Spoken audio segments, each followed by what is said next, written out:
Welcome back to my channel. I want to give you 2 reasons why Arsenal should not freak out despite the terrible run of results.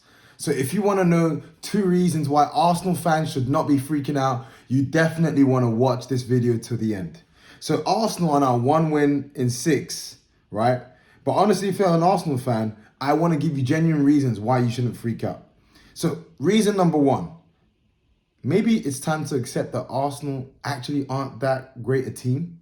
Hear me out on this one. What do I mean by this? Yes, Arteta spent over 200 M's this summer.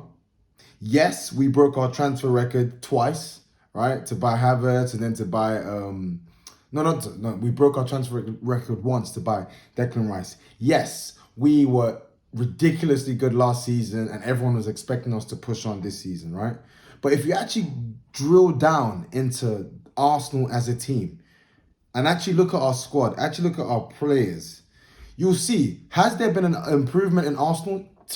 Definitely. What's the improvement? We've gone from diabolical to good. But are Arsenal a great team? I beg to differ. What do I mean by this?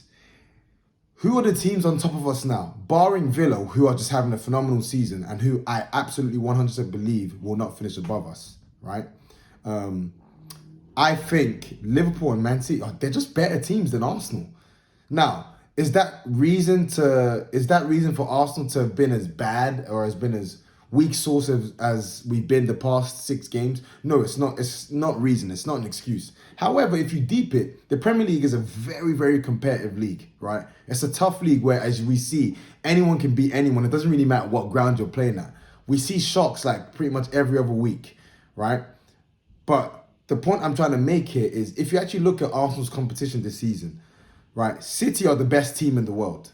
They've legit won every trophy they could win in a calendar year. That's who we're up against. And they've arguably got several world-class players. De Bruyne, world-class player. Bernardo Silva, arguably world-class player. Erling Haaland, world-class striker. Ruben Diaz, world-class centre-back.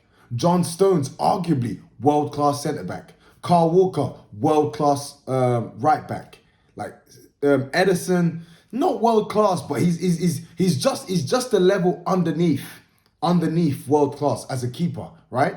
Look at Liverpool. They may not have as many world-class players as City, but they have 4 world-class players. Virgil van Dijk, world-class player. Mohamed Salah, world-class player. Alisson, world-class player. Trent Alexander-Arnold, world-class player. Now go to Arsenal, who despite spending 200 M's, really performed all last season. If you deep it, probably the only player that is near the level where you can probably say he's world-class, near that level, probably 2 players, I'd actually say.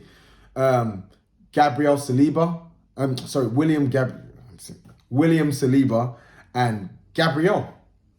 And even that with Gabriel, for me, I think he's been equally as consistent as Saliba. It's just he has some dumb moments in him. But I think if you look at those 2, probably they've been consistently performing well, like ridiculously well for Arsenal at a high level for the past 2 seasons. 2 seasons now. I'd probably say Gabriel more than 2 seasons, right? But if you look at Arsenal's team, there's not any world-class players. Saka, good player. Is he world-class? No. Martinelli, despite his poor form, he's a good player. What we're finding out, he's young.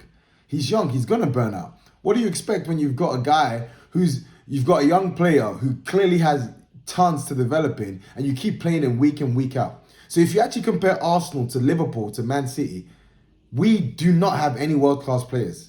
That's who are, number one, that's who we're up against.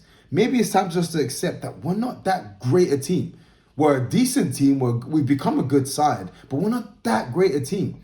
So and plus, why am I bringing up this world class? It's because it stems into mentality.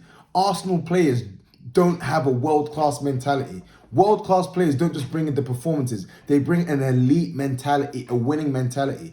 I don't see that in any Arsenal player, probably except for William Saliba. I don't see that in any of our players. So that's reason number 1. Accept that we're not that good.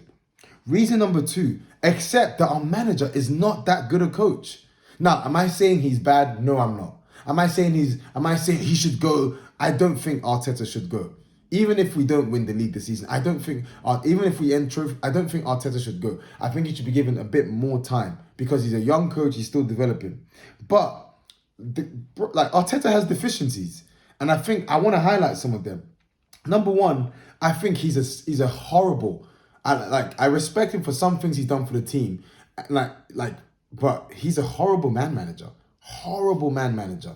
Right? And for all of those saying, yes, but he spent so much money, blah, blah, blah, blah, blah. I'm not really going to focus on that because our team was terrible.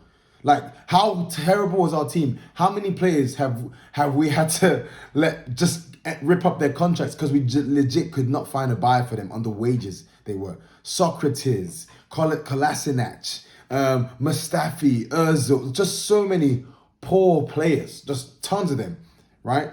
So I'm not really mad at Arteta for spending what he had to spend. You have to.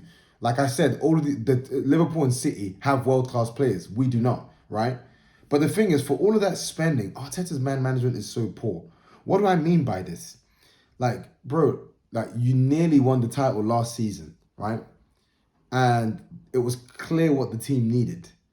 But you, on a vanity project, love child, whatever it is, passion pursuit, you went and bought Kai Havertz, right?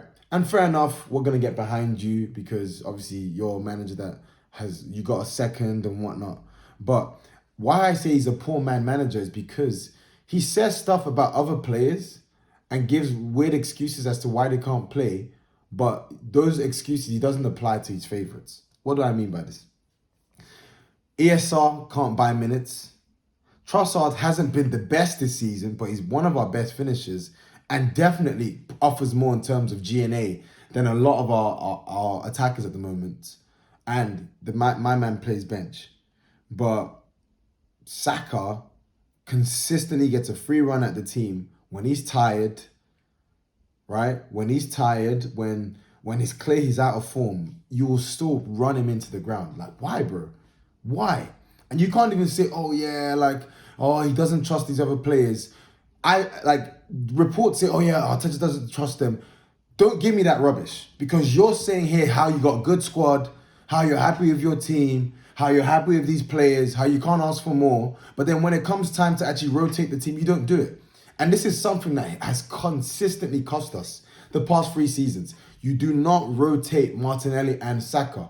Number one, you should be bringing in men that are as good as them or if not better than them to give them the competition they need because they're young players anyway. But the fact that you don't do this, man, your man management is shambolic.